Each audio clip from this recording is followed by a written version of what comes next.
There we are. Hi, everyone, and warm welcome to this webinar, which is the second one in the series around rebranding. Last time, I think some of you attended that one. We talked about fonts and typeface. This time, we're going to go deep into the topic of color. And joining me, I have two experts in the field. I have Carola Seibold from Pantone and Ben Watkinson from GF Smith. Obviously, two huge brands in this topic, so we're very, very delighted to have you. So thank you so much, both of you, for joining, and thanks to everyone joining the session. We're recording, so if you want to follow up, we're going to send out the recording afterwards. Just a few practical details. My name's Dia. I am VP Marketing at Frontify. We're a brand building platform. And the reason we're so into rebranding topic is because that's quite often the reason why people come to us, because they realize they want to make sure that everyone who is somehow related to their brand can stay on brand and have access to all the right colors, fonts, assets, etc. So that's why Frontify exists. We do want questions from the audience. Last time you asked a lot of really great questions, so please drop them in the Q&A, and you can we'll take them at the end. The more questions, we'll leave more time for the Q&A at the end. Anna, my lovely colleague, is also posting now in the chat, so you can see that. And also we have a resource section. So because we will be referencing some work and we'll show some examples, but also for you to be able to follow up and check that out later, you can do so. So just have a look at the resource section as well. So with that said, let's get started. Again, Carola and Ben, thank you so much both for joining. As said, I think both of your brands are so closely kind of connected to the topic of colors. Maybe if I start with you, Carola, I mean, you Pantone. I don't think like if someone says color and names a brand, I'm pretty sure someone like Pantone is very top of mind when you say color and brands. So maybe it would be interesting to hear from you. I mean, obviously you've been with that company for a really long time. It'd be nice to hear from you, kind of like, how did you manage to be like so synonymous with color? Like what do you think that you guys did to kind of get to that stage where you're basically the color company? Yeah, that's a very good question, Digga, and thanks for having me today in this webinar. Pantone has been founded already in the 60s, and this was at that time founded by a guy who was in the print industry, and he figured out there is no language about color. And since then, the company has really done a lot of efforts to really stay close to all the design community, because it started with a print guide. It comes then later with a fashion home interior guide, because they figure out colors are not everywhere the same. There are different market needs. And then we was involving with a Pantone Color Institute who do all the color trend forecasting, the color of the year. We do a lot of color psychology studies. And finally, a long time ago, we started already with digital colors. And I think really we tick all these boxes, which you need to do with color. We even have color licensing for consumer goods. So most of the people know our coffee mugs, for example. And I think this differentiates us from other color providers in the world, that we are not handling all the markets.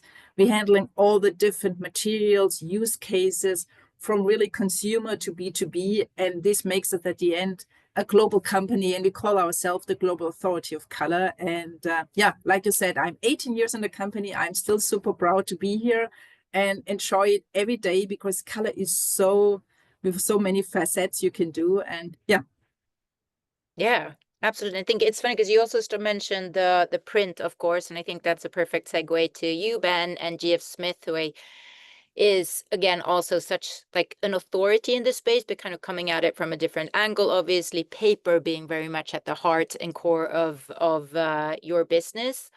And I think one of the most famous things that you guys do is the color plan is what kind of, I guess, is one of the main things people associate with you, except for being such a beloved brand. But how do you think for you, obviously your company has been around for even longer. I think it's like founded in the 1800s something, or Yeah. when? Yeah, 1885. Oh wow, that is quite impressive. So, how do you think that GF Smith has been able to kind of become sort of like find its niche within like paper and color in that way? Like, what has been like the secret sauce in establishing that position? Yeah, that's also a really good question, and thanks also for having me on the panel. Uh, I mean, it's really interesting. Color Plan for us has been kind of an amazing success story, really. Uh, we were founded in 1885. Well, actually, 1883. I found out this week. So it shows you the power of marketing. 1885 just sounds better, right? Yeah, it So does. It does. 1883.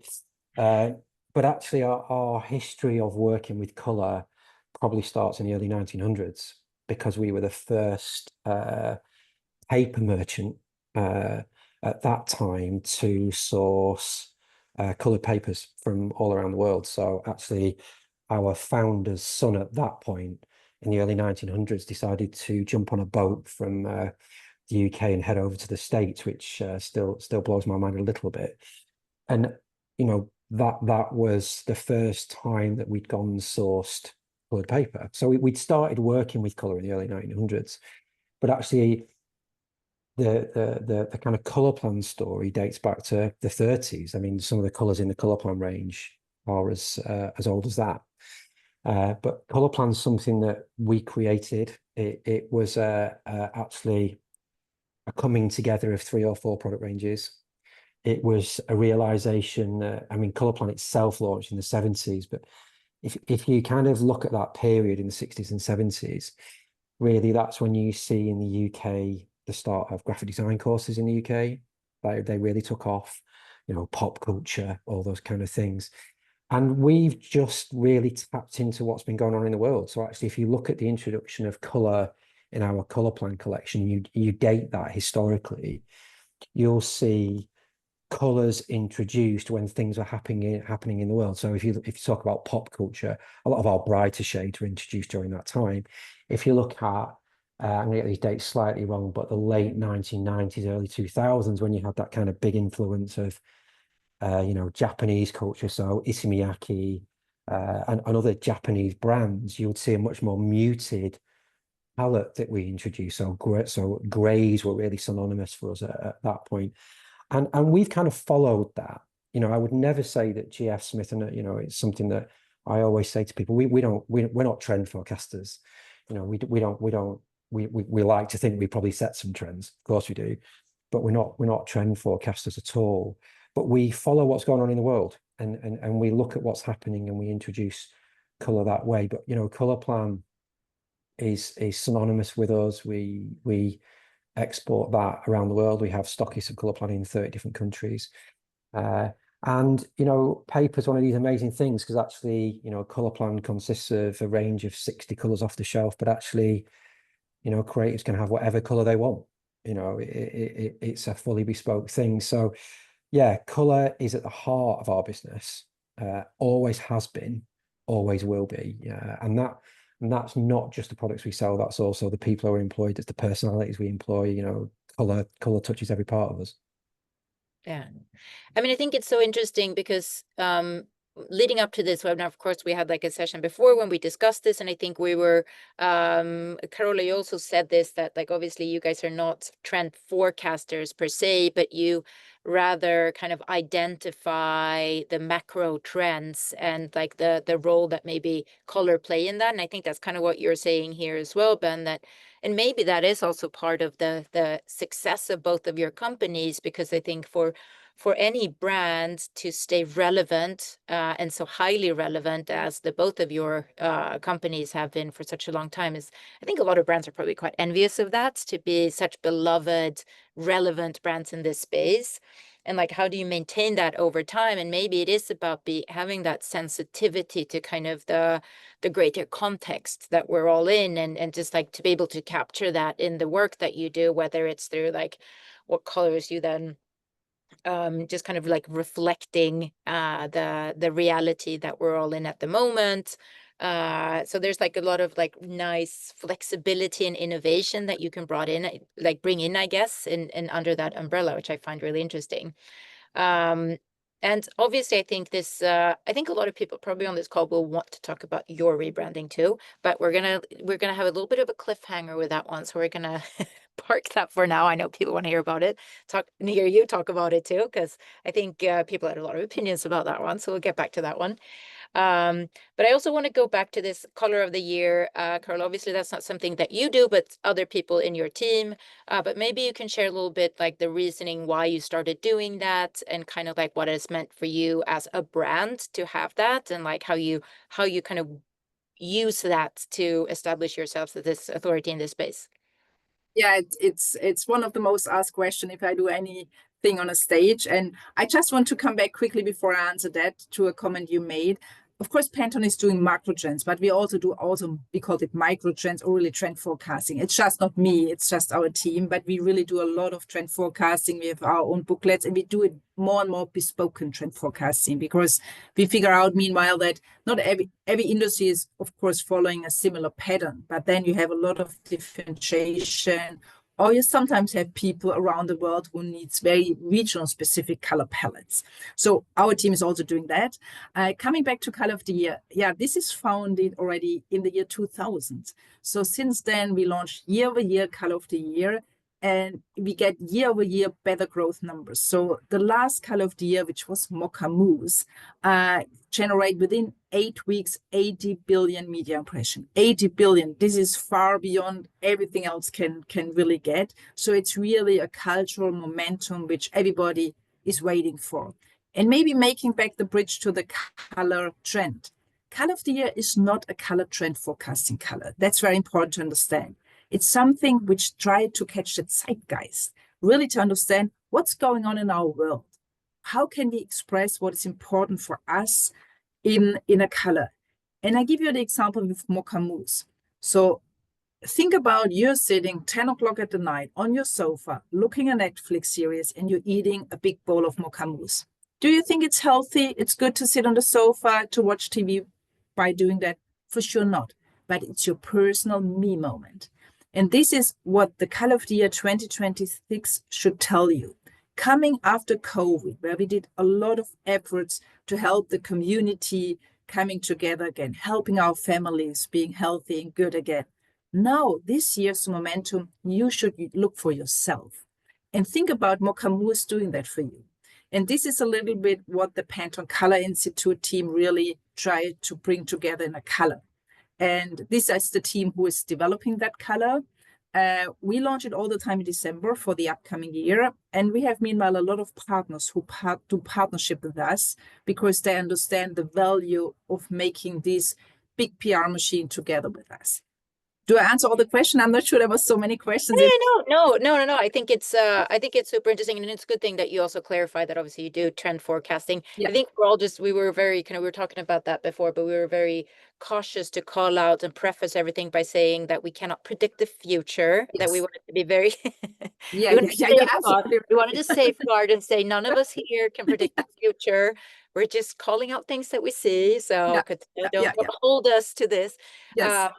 But maybe going back to also obviously you've done it since 2000 and what it has meant for you as a brand. Is that like, can you see like a before and after you did Color of the Year? Has it had like that big of an impact on you as a brand, you think? Let's say it's hard to see something before and after within 27 years, because before 27 years.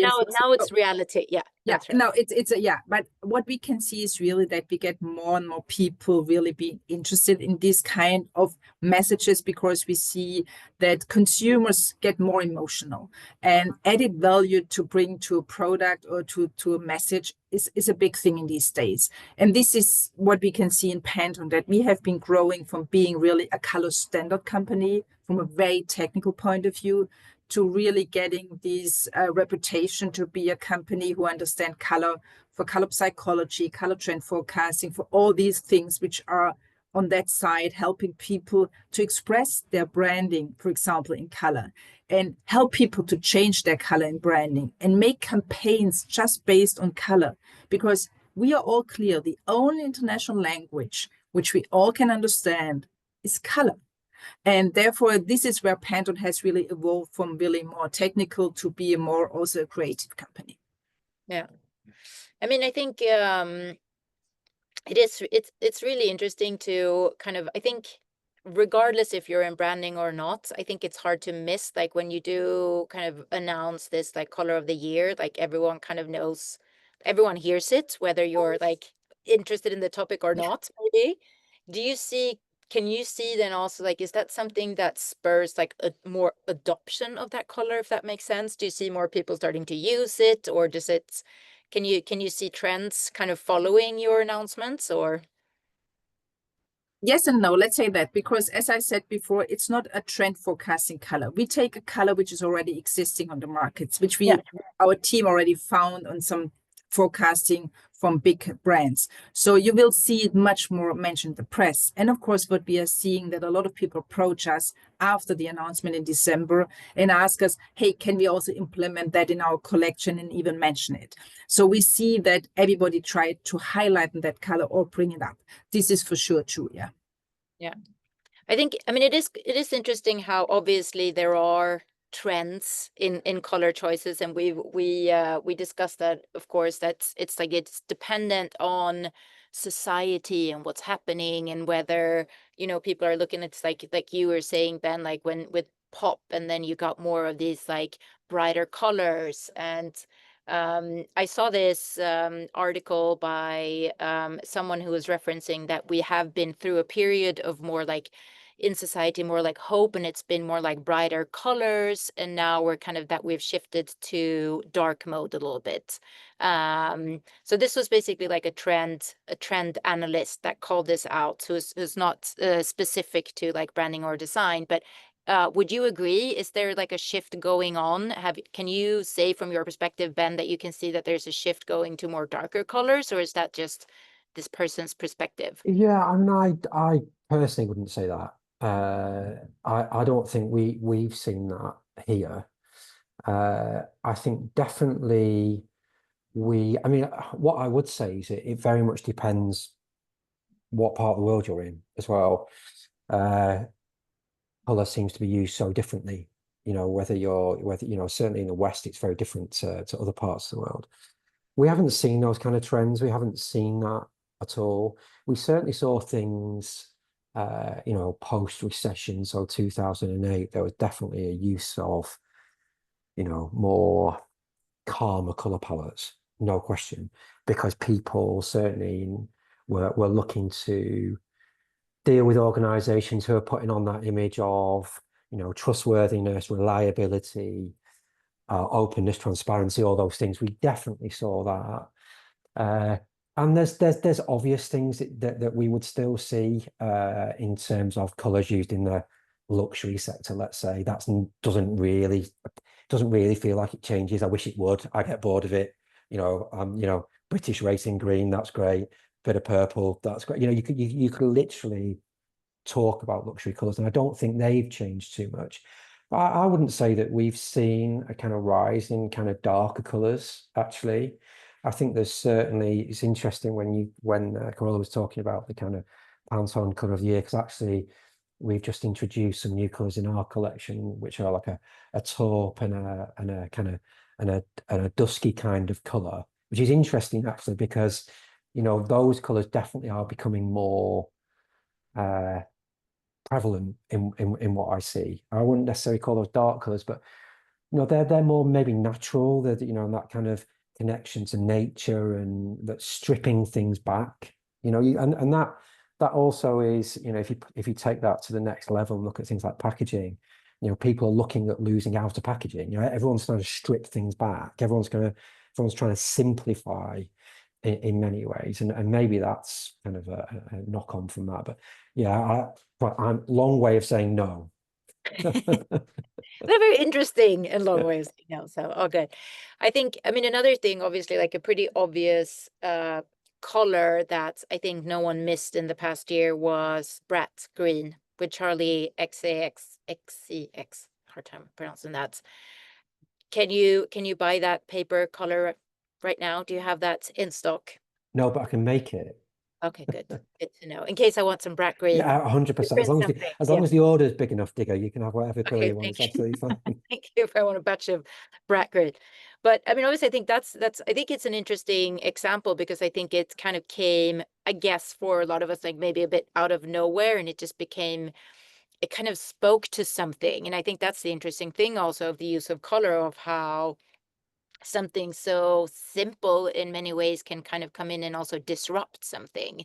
So how that can be kind of synonymous with a bigger movement, kind of, and like what she was representing, and the color kind of became such a big part of that, which I thought was, I read an interview with a designer behind that, and it was such a like a deliberate choice that he made. So I found that really interesting, and I think that there are definitely brands out there that use this to their advantage as well.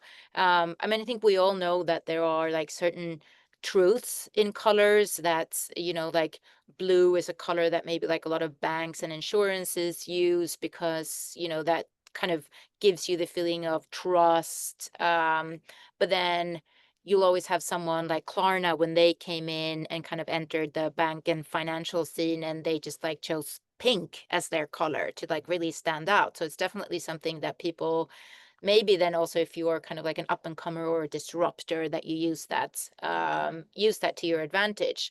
Do you have other examples you think of brands who have done, you know, really like use color to like make a statement, or yeah, to kind of maybe disrupt something, or just really stand out?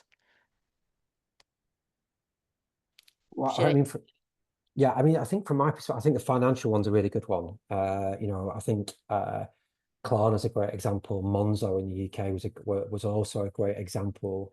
You know, I remember signing up for a Monzo card very early on, and having banked with one of the kind of big, you know, global, you know, banks for a very long time, getting a Monzo card through the post, which came through in at the time, I'm pretty sure it was like a sparkly coral envelope.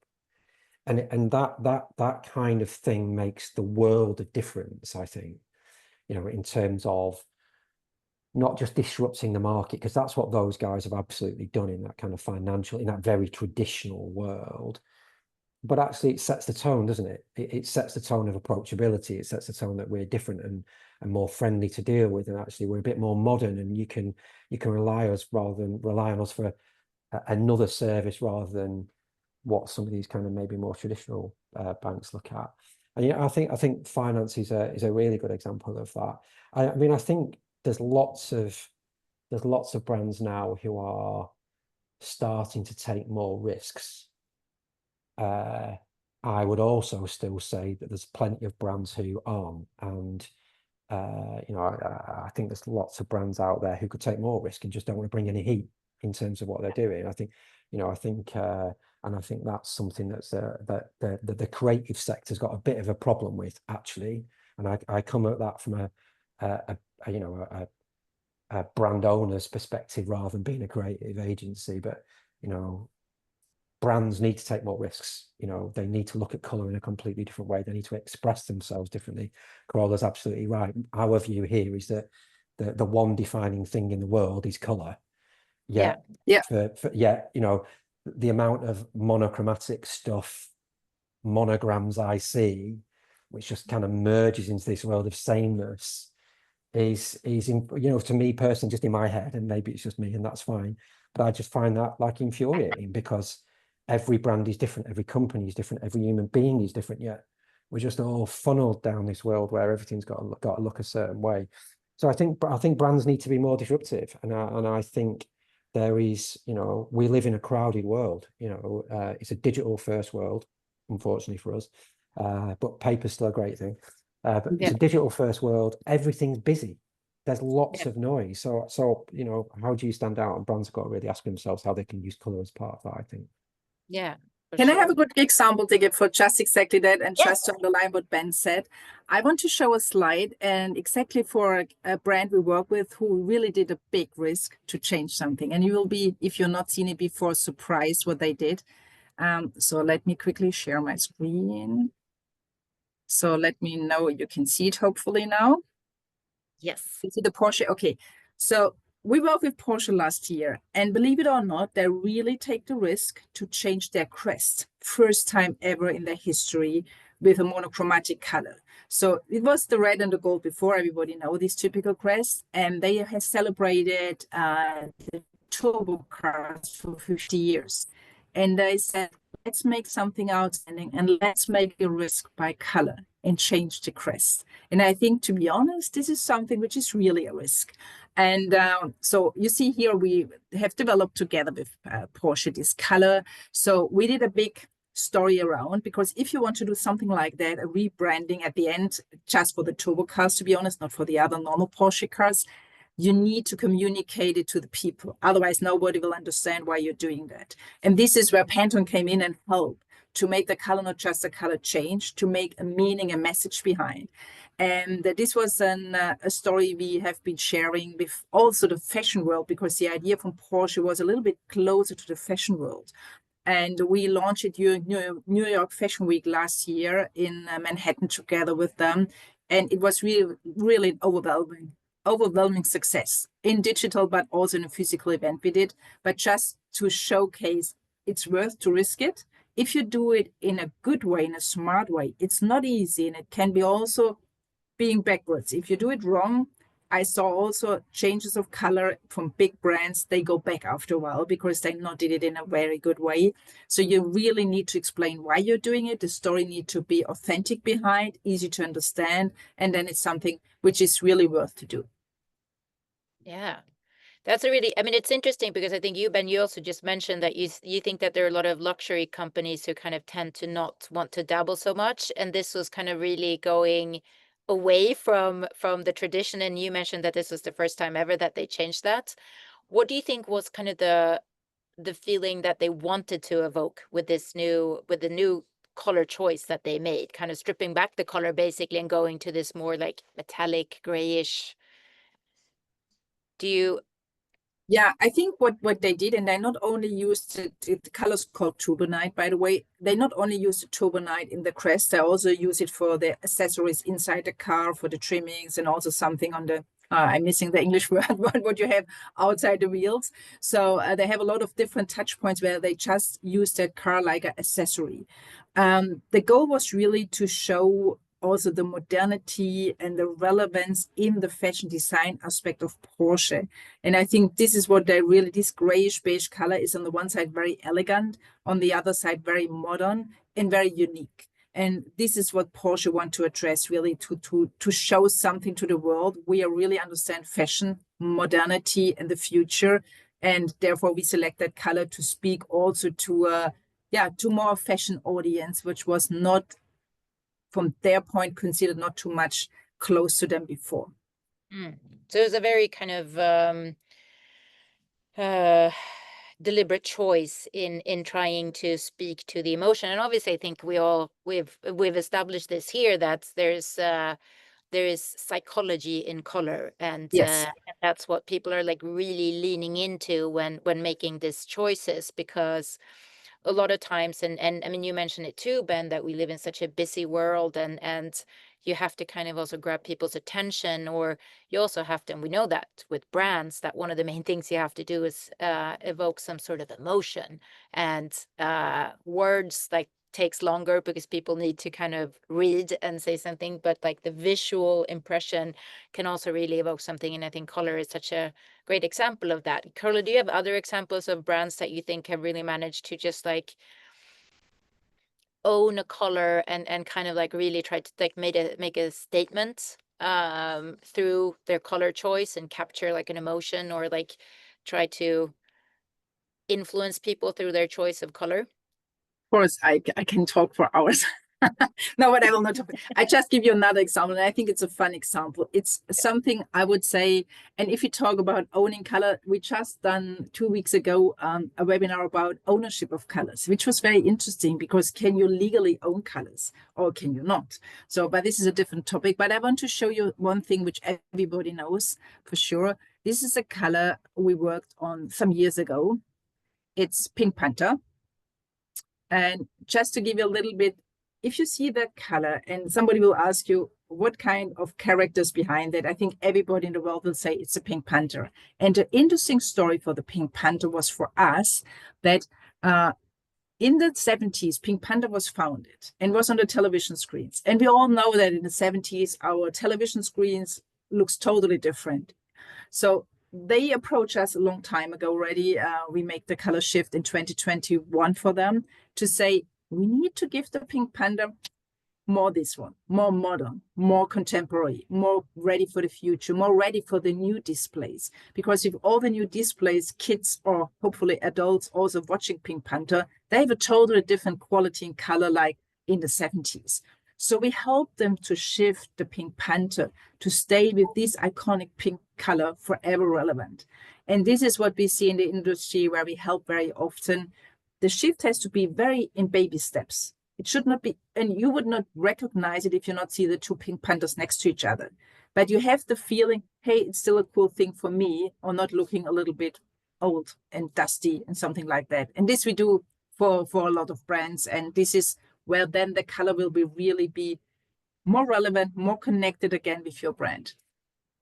I love that example. I actually haven't thought. I mean, obviously, I watched Pink Panther when I was a kid, so it's really nice. And you're right. I think seeing them next to each other, I don't think I would have noticed immediately that that it was kind of. It's. I mean, this one is more like it pops a little bit more. Yeah, it pops exactly. Yeah, yeah. And this looks so easy to do. And this is what I often discuss with clients is it really easy to make this small shift? And it's not easy. And we come back to what Ben said, the world is so digital, but this is only partially true. We have a big physical world outside, luckily, to be honest. And very often people start to struggling if they only make decision on the screen, if they not go the full way through and said, okay, but how should the color looks like if I print it, if I have a paper, if I have a paint or whatever. And this is what a lot of people these days who all work digitally forget. And I think we should still have both sides. And this makes the color then really, approachable on all the different angles we have. Yeah, yeah, for sure. I think that's a pretty perfect segue to go into your rebranding, Ben. I think, I mean, you don't have to do a lot of Googling to see that people had a lot of opinions about it. And definitely, as kind of Carola was saying, like people do live in the digital world, but your product is paper. And that's what people love you for. So obviously you have kind of those two worlds that you have to combine. I saw that you wrote an article that you shared on LinkedIn this morning about daring to be different. And I think you mentioned it previous today. And because you were referencing Bob Dylan, I think, and like when he decided to go from like folk to something else and how he kind of constantly evolved and challenged maybe the status quo in many ways and just like expanded what folk could look like. And I think that's a perfect, I thought it was a really nice kind of way of also explaining maybe the thought process behind the rebranding that you guys did, which was a huge shift from what you used to look like to what you look like today. And obviously, I think everyone's quite keen to hear more from you around your thinking of that and the response to that and like what role color has played in that whole rebranding and everything. So there's a lot of questions around that, but I'll let you get started maybe first on like the why of the rebranding. Yeah, I mean, I think let me just share this with you. I think it's never easy, you know. I think that it's a very, very big decision to rebrand any company, let alone a company that's 140 years old, and one where this collection book that you see here, which we're absolutely synonymous with, which was part of the fantastic identity developed by and designed by Maidthought. It won a D&AD Black Pencil in I'm going to get the year wrong, so I won't say it, but you know, we started working with those guys in 2014, and you know, to rebrand is a big thing. But I think, you know, fundamentally, why did we decide to do that? We rebranded with Maidthought in 2014. Like I say, prior to that, we were with C Design. Prior to that, we were with McKay and Benzies Associates for 30 years. So we've been with 3 design agencies over quite a long period. 2014, the world was a very different place to where we are now. So that's the first thing to say. The world shifted. And I think what Made Thought did incredibly well was kind of tap into that world of craftsmanship, precision, tradition, heritage, trustworthiness of the time. It was absolutely on point, and they helped establish the brand. And this has been a kind of an unbelievable thing for us. They laid their foundations for us kind of really nicely. But I think when you look at that visual identity, what I would say about that is that for a company who is steeped in color, and for a company that is gently radical, a little bit subversive, joyful, probably a bit of a challenger in our space, we just no longer felt that that was reflective of who we were. So forget outside world for a second, internal out. Does that represent 150 people who I have working for us in the north of England? Well, the answer is probably not, actually, now. It might have done in 2014, but it certainly doesn't now. And then we kind of asked ourselves, was that distinctive? The 1885 onwards there was lauded, quite rightly. It was a beautiful piece of design. But actually, paper's a really old thing. Every paper company is really old. I mean, I was in Milan yesterday doing a presentation. Fabriano was founded in 1264. 1885 is not it's not true because it was actually 1883. But two, it's not distinctive because all these other companies can say that they're really old as well. So actually, that was an issue for me. And then let's just get this on the table, which is all of these logos look the same to me. I know that someone's going to say, well, actually, no, the font's slightly different, the spacing's slightly different. Look at how beautifully that's presented. Listen, they're all black. They're all monochromatic.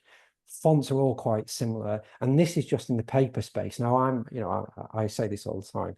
I wouldn't compare us to these brands, but I could put Tom Ford on that. I could put Burberry on that. An incredible printing company in Paris called Imprimerie de Marais, who everyone should look at because their work's phenomenal. It all looks the same, right? Well, that for me is also different because actually we're very different to all those companies. So I think we quite quickly got to the point of going, this isn't reflective of our people. This isn't reflective of the product we sell, which is incredibly colorful. And actually, we're not even standing out anymore. So actually, our job, being 140 years old, is to make sure that we're here in another 140 years. So we have to be brave, and we've always redrawn the lines at GF Smith, and we're not afraid to do it. And these were the things that this was just internal work, to be honest. And I could spend hours talking about all this kind of stuff, so I'll quickly summarize it. But these are all the things that people said we were, colorful. Well, visual identity wasn't colorful. Human felt quite traditional to me, and it felt, trust is a great thing, but a visual identity which is so powerful and conveys that level of trust actually can be quite suffocating. And actually we needed to release ourselves into that kind of gently radical, individual, joyful space. And yes, we've ended up in a really different place, really different. But actually where we've ended up is in a very playful space, which is what paper is. Paper is one of the oldest materials in the world. But if the paper industry continues to talk about paper in the way it talks about paper, you're not going to convince a 20-year-old graphic designer to start using it. It's got to be lauded as this incredibly colorful, modern, joyful, malleable material. And that's what paper is. And yes, of course, we can exist in a digital space, but to Corola's point, we're also a physical company. So, that's very much works in a digital space, but actually the omnidirectional logo works in a print space as well. And that's what we've considered. Now, actually, if you look at the history of our branding, you go back all the way to 1909, and those pictures aren't very good. But you can see the biggest leap actually is from 1969 to 2014. 1966 is a terrible picture there, but that's actually on a neon green background. Actually, where we are today is an evolution of where we've been in 2014. We've injected color and we've been playful with the shape and we've moved things around. But, that ultimately has impacted everything. So suddenly we go, right, let's get all of our colors on the table and let's start considering a color palette for our visual identity. This is who we are. This is who we are because we've existed and worked with color since the early 1930s. This is truly representative of GF Smith. Now we can play this up or down. We can go loud and playful, or we can be quiet and serious, and all those things that you'd expect of branding. But then look at the impact that has on how we communicate. So these are envelopes we now send to our clients. You know, the impact of just that decision to focus on color as part of our branding has been transformative. Now that's just our envelopes. If I show you our building, this was in January. If I show you our building, you know, and this is for anyone who's in the UK on this call, this is Hull. For anyone not in the UK, this is this is a typical British industrial estate, working class Britain. It's grey. It's a bit cold and miserable, but we're a creative, colourful company. This isn't reflective of that. So how do we, just that one decision of using colour in our visual identity meant that this was our building in February. Now that's the impact of using colour as part of branding. And that's touched everything we do. You know, I can't even stress enough how that one decision has impacted us. Our vans used to be silver. I know, to be fair, they were a little bit dull. We've now got pink vans and green vans driving through central London. And Glenn, who's our delivery driver down there, is getting tagged on social media driving past, you know, famous landmarks. Again, that's just because that is vibrant and people are seeing it and they're having a reaction to it. And of course, people love this branding. And there's you know, or, you know, I've got a picture in my office of, or a poster in my office that Brian Edmondson did at C Design, which is incredible. I'm never getting rid of it. Branding is fantastic, you know, but we shouldn't be tied to heritage and tradition. And, you know, again, just being playful, you know, we've suddenly been able to shift our trajectory a little bit, be colourful, be joyful, but use colour in a really inspirational way, because actually what my job is to do is, of course, make our brand as appealing as possible. I'm also not afraid of people having an opinion because, you know, great creativity should fire emotion. If it doesn't, we're not being creative, in my view. So I'm very happy with all those conversations that have been going on, and we listen to them. But, you know, for me, my job is to celebrate the joy of using one of the oldest materials in the world. Paper is something that's been around a very long time, but we have to position it so that people understand how it can be used in the modern world. And that for me is what this new branding does. And yeah, there's been reactions to it. And you know, that's actually been, for me, you know, really great. We've had some great write-ups in the design media, but we knew that we were going to receive from certain sections of the creative community that some people were just not going to feel this straight away. That's okay. Absolutely fine, because if we all love the same thing, then we've all got a problem. And we were, you know, we rebranded. I said it on that article this morning. We didn't rebrand to fit in. We rebranded to change the conversation, and we rebranded to show people that just because you're 140 years old and just because you're actually selling paper doesn't mean you can't lead in a colourful way. Yeah. Love that. That's really, really, really great story. And I think, I mean, obviously, one huge part of your brand, I think, is the community. And I think always having been in, to me, that is also like maybe one of the things that make you, like, even before this rebranding, that made you stand out is your kind of commitment to the community. So I can really see how kind of this is also a celebration of creativity and of that community, and maybe to like also be like inspire people to do that. So I think it's really beautiful. And I think that's maybe the perfect time to open up for Q&A, because we only have 15 more minutes, and I think we could talk about all of these things forever because they're super, super interesting. So thank you both so much for sharing the work and for also sharing your expertise with us. And now we're going to open up the Q&A. I can see that it starts ticking now with the questions. And I assume people will have questions. So I will open up and see where we should go from the beginning. Can you share examples where a bold shift in color palette positively or negatively impacted brand perception? It kind of feels like maybe we touched on that a little bit, but do we have additional examples? Any of you that you would like to add, maybe, where you think that this was, or we kind of touched on that a little bit, right? We had some examples. Or Carola, do you have some other examples that you'd like to share there? I can talk about an example I have not ready to share but I speak about that often. And this is an example which a lot of people don't know because it was just very short on the market. When Coke Zero launched first time their Coke Zero, they thought they should put it into a white can because at that time it's saying zero sugar, light. What is the lightest color? White. So at that time, it was not very cool for young guys to have white cans because it looks too feminine. So it was really not picking up the sales. Coca-Cola very, very easily, not easily, but they find it out that this is the reason. So they rebranded to black, which is still the color today. And it was a huge success. So it was not done by Pantone, to be honest. I just want to make this very clear, but it was just one example where really color was the same price and the same content, the same size of the can, just the color was changed, was really making the difference. And that's an example I can share by just talking without showing. Yeah, cool. Another good question here. Curious about how you see color in the healthcare space, specifically in tech healthcare.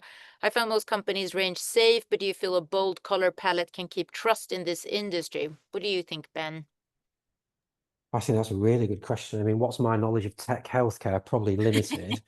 But what I would say is I think they're kind of I think there's probably an answer in the question, really. I think you have to be careful. I think, ultimately, in the healthcare space, just as in the kind of finance space, it's a very traditional sector, but it's also one where you're dealing with very, very sensitive issues. I guess it depends on what healthcare we're talking about. But I absolutely think that there is nothing worse than walking into, we were, and I don't, and again, I think it depends what it is, but if you walk into your local hospital, how do you want to feel and what do you want to see? But I don't think there's anything worse than walking into a stark white space when you're dealing with doctors or you're dealing with something else. I think there is something really great in terms of color. I mean, I've got a really early memory of going to visit a dentist. I was petrified of the dentist, still am actually. But I remember lying in the dentist chair and he had on his ceiling a Where's Wally poster, which, as a kid you had to look at and it distracted you, but it was just full of color. And I'll always remember it. It was really colorful and it took your mind off it. I think actually, the lack of using color in healthcare is a bit of a problem. So I actually think it can be quite intimidating, and which is a reason why a lot of children's hospitals are not like that. A lot of children's spaces in healthcare are colorful. It's just suddenly when you're in adulthood, they feel that that's not important anymore. So I think color would be. Isn't it true, though, that a lot of hospitals use different hues of green because that's supposed to have like a calming effect? Yeah, I'm sure maybe. I mean, I don't know. I mean, I know from a color survey we did in 2017 that green absolutely has that kind of calming influence. But you look at some healthcare organizations like, I think the last time I went to a boob hospital, that definitely didn't feel green. It felt kind of maroon and blue and Maybe there are other things yeah, that kind of evoke more emotions, and then color kind of it doesn't help so much. Maybe with like a little splash of green won't make it better 100%, then. So 100%. it's a tricky one, probably. One question that I thought was really interesting here too, in a brand refresh, how much of a shift in our visual identity, particular color, is warranted by the level of change we're making to the brand itself? Do we simply change the hue or change the color completely? Carola, do you think, I mean, that's a tricky question to answer, of course, but like how far do you go? After seeing what Ben did with GF Smith, it's not a tricky question anymore. I think it was a big jump. And it seems to be very successful. Congratulations for these doing the risk then, because I think it was for sure a long time discussed risk, but it looks really beautiful. I think it's really hard to say. You cannot just say it's this percentage of change, or you just change the color totally. So normally I would not change the color totally. I think for Ben's company, coming from a black and white going into color, it's different if you notice years long for blue and you go to pink, whatever, then it's for sure something which I would personally say could be not the right way to do. But even here, you need to see what the competition is doing. You need to see what materials you want to use, which target group. Often people change their target groups. And I think what everybody forgot is the most important thing is to understand who do you want to approach? Which message do you want to tell with your color? And if you don't know that, you can see so many trends and you're doing still the wrong thing. And this is really where if we're working and we do a lot of rebranding with brands too, we go into really the details. What do you want to achieve with this rebranding? Is it like Ben said, we are just coming from a long time black and white and everybody else is black and white and we are stands for color and we want to shake the market? And for sure, this is what you have done. I hope they are all Pantone colors, by the way. Don't say no now. And but nevertheless, I think this is really what you need to understand: your vision and mission, your target group, your regional aspect, for example. Also, do you want to work globally, or do you just go, for example, to a region like the Arabic world, who has a very specific understanding from color, different from Central Europe, for example? So this needs all to be brought together to answer that question. Yeah. Yeah. I think, and thank you. I think there's a question that it's kind of come through a couple of times in different versions here, but how do you feel about, maybe this is a perfect one for you, but how do you feel about rainbow color palettes? Do they use too many options, or do they leave options for future exploration, or both, depending upon how they're used? Do you think that you can have too many colors? Maybe Well, that's a leading question for you. yeah, I noticed another one on here as well, which was about you know, the power of having one brand color. You know, I think someone's referenced Coca-Cola on one of the questions as well. I think it very much depends who you are and what your business is and what your strategy is. And I think fundamentally that's what branding is all about. It's not just being done to look nice or be disruptive for disruptive's sake. We're all trying to achieve something. You know, there's a thought out reason. I mean, for us, you know, our color palette is I mean, there's lots that I shared on screen, but that's because there are 60 colors within our color plan range, so we can play around with 60 colors and we can always tie it back to the kind of core product range. I very much think it depends what you are and what profession you're in. I think it's that's what I would say. Yeah, there's no one answer that fits all, of Yeah, course. I don't think so. I think we have time for one more, and maybe this is a perfect one for you, Carola. I'm working on a rebrand for a company in the water industry and want to make sure we choose the right brand colors. What factors should I consider when selecting them? Should I focus on what works well in the industry, or try to draw inspiration from other sources? Bold or stay professional? It's the same thing. I'm happy to share my email address or approach me on LinkedIn, and I can talk about more in detail, because it's really depending again about all the factors I mentioned before, about what is the vision mission, who's the target group, what water is it mineral water you want to drink, or is it any other water you have, whatever, for filling your pools or whatever? Where is it sold, this water? How is the packaging looks like? So all these have to be considered to really give a good professional advice. So therefore, happy approach me on LinkedIn to help further with a one-to-one call, but it's really would not be professional to give now an answer. Yeah. I think one last thing, maybe, can you share something on your vision on brand colors for sustainable brands? Would you say sustainability can be reflected in colors in a non-cliche way? Green, of course, I think a lot of companies. I mean, Carola, you see so many companies and like what color choices they make. Have you seen any examples of kind of more sustainably kind of positioned companies that choose colors that are not the typical green?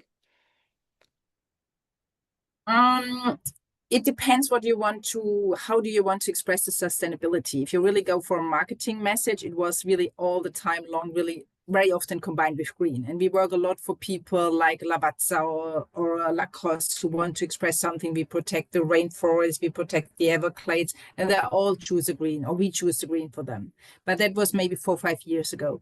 I would handle it differently now, or not me, but for sure my team would handle it differently, because now I think they would maybe more choose earth colors. And we was working on a project, and this was interesting. It was an e-truck company, and we worked with them to show how does pollution from a truck looks normally by color, and how does it looks if you do it in a very healthy e-truck way. So we express that by color to have really a color range from dirty air to not really clean, but more cleaner air, let's say that. Yeah, and I think this is something where I think this could be a way today to make it a little bit away from just putting a green somewhere, because this is really a little bit gone, to be honest, but to show the range. And we did it also with water once, that we show how does dirty water looks like and how does clean water looks like. So we really celebrate the range. And this is what I think could be a more modern way to express it. But here again, we have a very creative team behind me. And if we get some requests for that, we bring them in and they bring up ideas which are even more fantastic than what I can lay out in a few minutes here. Thank you so much. And I mean, I think what I'm hearing from both of you is that it definitely seems to be more creativity and innovation, maybe, and also in color choices now from companies, that people dare to actually not go with the most obvious choice, but that they're using something that allows them to stand out, or just do something that's slightly different, which is encouraging and interesting trend. One thing, maybe we can follow up, because we're going to send out also links to the materials and everything, so you can look at it. Someone asked also, Bentus mentioned the company, the French company that you called out. I think people wanted to check that out. So we'll share that, make sure to share that in the follow-up material. But just to wrap up, again, thank you so much to both of you for coming and speaking and sharing all of your wisdom and experience and the examples. We really appreciate it. Thanks for everyone who attended and for all your great questions. Unfortunately, we couldn't ask all of them to our experts. But hopefully maybe you can connect with them on LinkedIn, and also read the article that I mentioned that you shared today, Ben. It was really good. We have an upcoming next episode of this series on rebranding, and this time it will be about sound in branding. And we have Bomo Piri from Native Instruments and Mason Mercury Jones. So that will be really interesting one. It's on July 8th. So check out, you'll also get invites to that and see it on our socials and everything, so you probably won't miss it. But again, thank you so much to everyone for joining, and thanks so much to Carola and Ben, and have a great rest of your day, everyone. Thank you very much, Tige. Bye-bye. Thank you. Thank you. Bye.